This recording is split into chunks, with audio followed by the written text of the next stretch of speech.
کی روایت میں ہے، اللہ نے آدم کو پیدا کیا تو اسے اپنی منشا کے مطابق کچھ عرصہ ڈھانچے کی صورت میں چھوڑے رکھا۔ ابلیس اس کے ارد گرد چکر لگانے لگا۔ اس نے دیکھا کہ وہ پیٹ والا ہے۔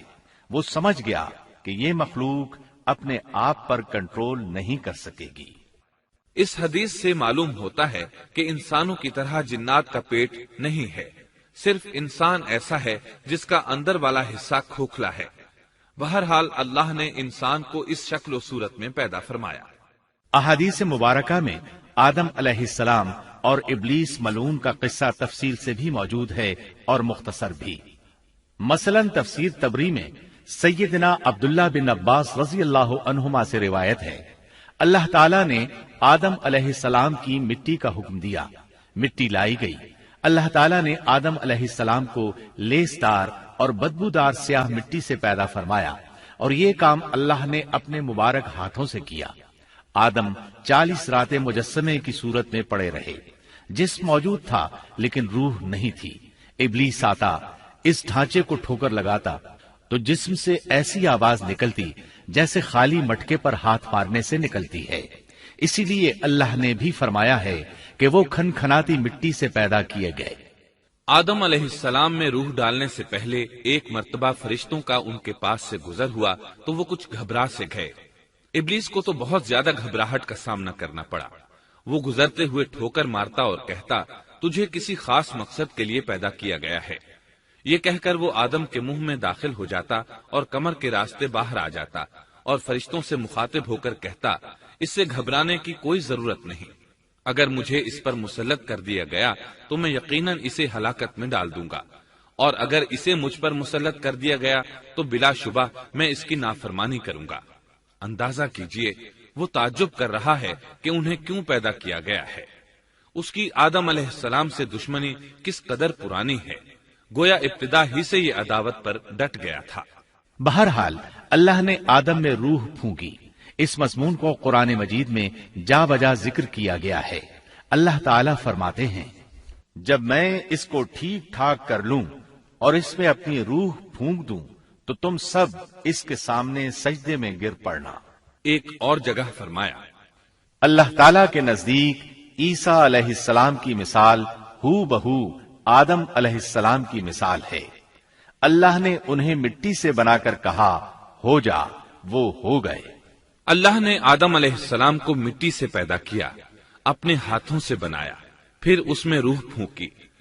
اس کا مفصل بیان احادیث میں موجود ہے۔ جب ان میں روح پھونکی گئی اور ابتدا میں روح جیسے ہی سر کے اندر داخل ہوئی، آدم علیہ السلام کو چھینک آ گئی۔ فرشتوں نے آدم علیہ السلام سے کہا، الحمدللہ کہیے۔ انہوں نے کہہ دیا۔ اللہ کی اس تعریف کے جواب میں اللہ تعالیٰ نے فرمایا، رحمک ربک، یعنی تجھ پر تیرا رب رحم فرمائے۔ سبحان اللہ، اللہ ذوالجلال والاکرام نے آدم علیہ السلام میں روح مکمل ہونے سے پہلے ہی انہیں اپنی رحمت سے سرفراز فرما دیا۔ بہرحال جب روح ان کی آنکھوں میں داخل ہوئی اور انہوں نے جنت کے پھلوں کو دیکھا تو ان میں غور و فکر کرنے لگے۔ جب روح پیٹ میں داخل ہوئی تو کھانے کی طلب محسوس ہوئی۔ ابھی روح ٹانگوں تک پہنچی نہیں اور کھانے کی خواہش پہلے ہی محسوس ہونے لگی۔ اس جلد بازی اور عجلت کی وجہ سے اللہ تعالیٰ نے فرمایا، انسان جلد باز مخلوق ہے۔ جب آدم علیہ السلام کو پیدا کر دیا گیا تو اللہ تعالیٰ نے ان کی پشت پر ہاتھ پھیرا۔ ہاتھ پھیرتے ہی ان کی پشت سے قیامت تک پیدا ہونے والے انسان باہر نکل آئے۔ آدم کی تمام اولاد ان کے سامنے ظاہر ہو گئی، اور یہ بات نہایت وضاحت اور صراحت کے ساتھ قرآن مجید اور احادیث مبارکہ میں موجود ہے۔ مسلم بن یسار رحمت اللہ علیہ بیان کرتے ہیں کہ سیدنا عمر بن خطاب رضی اللہ عنہ سے کسی نے اس آیت کریمہ کے بارے میں پوچھا، اور جب آپ کے رب نے اولاد آدم کی پشت سے ان کی اولاد کو نکالا اور ان سے انہی کے بارے میں اقرار لیا کہ کیا میں تمہارا رب نہیں، سب نے جواب دیا، ہاں کیوں نہیں، ہم سب گواہ بنتے ہیں، تاکہ تم لوگ قیامت کے روز یوں نہ کہو ہم تو اس سے محض بے خبر تھے، یا یوں کہو کہ پہلے پہلے شرک تو ہمارے بڑوں نے کیا اور ہم ان کے بعد ان کی نسل میں ہوئے، لہذا کیا تو ان غلط راہ والوں کے فعل پر ہمیں ہلاکت میں ڈالے گا؟ سیدنا عمر رضی اللہ عنہ نے اس شخص کے سوال کے جواب میں فرمایا، میں نے سنا ہے کہ رسول اللہ صلی اللہ علیہ وسلم فرما رہے تھے، اللہ نے آدم علیہ السلام کو پیدا کیا، پھر اپنے دائیں ہاتھ کو اس کی پشت پر پھیرا اور اس سے نسل انسانی کو باہر نکالا اور ان کی طرف اشارہ کر کے فرمایا، میں نے انہیں جنت کے لیے پیدا کیا ہے اور یہ جنت والوں کے اعمال کریں گے۔ پھر اپنے ہاتھ کو دوبارہ آدم علیہ السلام کی پشت پر پھیرا اور اس سے نسل انسانی کو باہر نکالا اور ان کی طرف اشارہ کر کے فرمایا، میں نے انہیں آگ کے لیے پیدا کیا ہے اور یہ آگ والوں کے اعمال کریں گے۔ اس پر ایک شخص نے نبی اکرم صلی اللہ علیہ وسلم سے سوال کیا، اے اللہ کے رسول صلی اللہ علیہ وسلم، تو پھر ہمارے اعمال کس حساب میں شمار ہوں گے؟ آپ نے جواب میں فرمایا، اللہ تعالیٰ جب کسی بندے کو جنت کے لیے پیدا کرتا ہے تو اس سے جنت والوں کے کام کرواتا ہے، حتیٰ کہ جنت والے اعمال میں سے ہی کسی عمل پر اس کا موت سے سامنا ہوتا ہے، اس وجہ سے اللہ اسے جنت میں داخل کرتا ہے، اور جب اللہ کسی بندے کو آگ کے لیے پیدا کرتا ہے تو اسے آگ والے اعمال پر لگا دیتا ہے، یہاں تک کہ وہ آگ والے اعمال میں سے کسی عمل پر مرتا ہے، اس کی وجہ سے اللہ اسے آگ میں داخل کر دیتا ہے۔ ہر شخص کے لیے اس کام میں آسانی پیدا کر دی جاتی ہے جس کے لیے وہ پیدا کیا گیا ہے۔ لیکن یہ بات ذہن میں ہر وقت موجود رہنی چاہیے کہ اللہ نے انسان کو اختیار دے رکھا ہے کہ وہ اپنی عقل اور فکر کی روشنی میں اللہ کے احکامات پر عمل پیرا ہو کر خود کو جنتی بنا لے، یا عقل کا درست استعمال نہ کرتے ہوئے شیطان کا پٹا گلے میں ڈال لے اور جہنم میں جگہ بنا لے۔ یہ تو اللہ نے انسان کو اختیار دے رکھا ہے، اس کی مرضی کہ جنت والے اعمال کرے یا جہنم والے۔ ہر انسان میں دونوں طرف جانے کی طاقت اور صلاحیت موجود ہے۔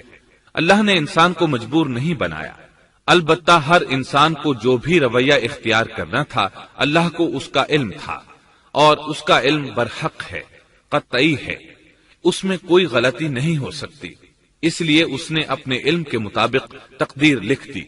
اب ہم جو کچھ کرتے ہیں تقدیر سے مجبور ہو کر نہیں کرتے، بلکہ اپنے اختیار سے کرتے ہیں، اور چونکہ تقدیر بھی اللہ کے حکم سے لکھی گئی اس لیے اس میں بھی کوئی خطا واقع نہیں ہوتی۔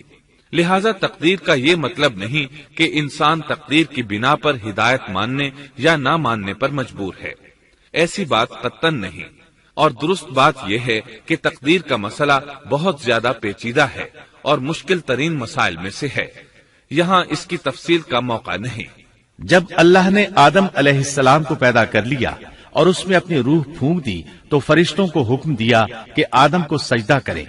ابلیس ایک بہت نیک اور بزرگ جن تھا، اس نے کبھی اللہ کی نافرمانی نہیں کی تھی، اسی بنا پر وہ بلند مرتبہ پا کر فرشتوں میں شامل ہو چکا تھا، لیکن فرشتوں کی جنس سے قطعاً نہیں تھا۔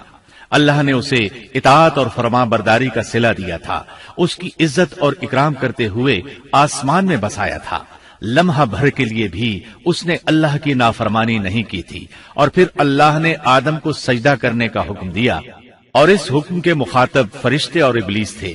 صرف فرشتوں کے لیے یہ حکم نہیں تھا بلکہ ابلیس بھی اس حکم میں شامل تھا، کیونکہ اللہ تعالیٰ فرماتے ہیں، اور یقیناً ہم نے تمہیں پیدا کیا، پھر ہم ہی نے تمہاری صورت بنائی، پھر ہم نے فرشتوں سے کہا کہ آدم کو سجدہ کرو، تو سوائے ابلیس کے سبھی نے سجدہ کیا، وہ سجدہ کرنے والوں میں شامل نہ ہوا۔ اللہ تعالیٰ نے فرمایا، تجھے کس چیز نے سجدے سے روک دیا جبکہ میرا حکم تیرے لیے بھی تھا؟ تو اس سے ثابت ہوا اس حکم میں فرشتوں کے ساتھ ابلیس بھی شامل تھا، کیونکہ قرآن میں اذ امرتک کے الفاظ ہیں۔ اس کا مطلب ہے کہ میں نے تجھے حکم دیا تھا، اور پھر ابلیس نے جواب میں یہ نہیں کہا کہ تو نے تو مجھے حکم ہی نہیں دیا تھا، بلکہ اس نے سجدہ نہ کرنے کی وجہ یہ بتائی۔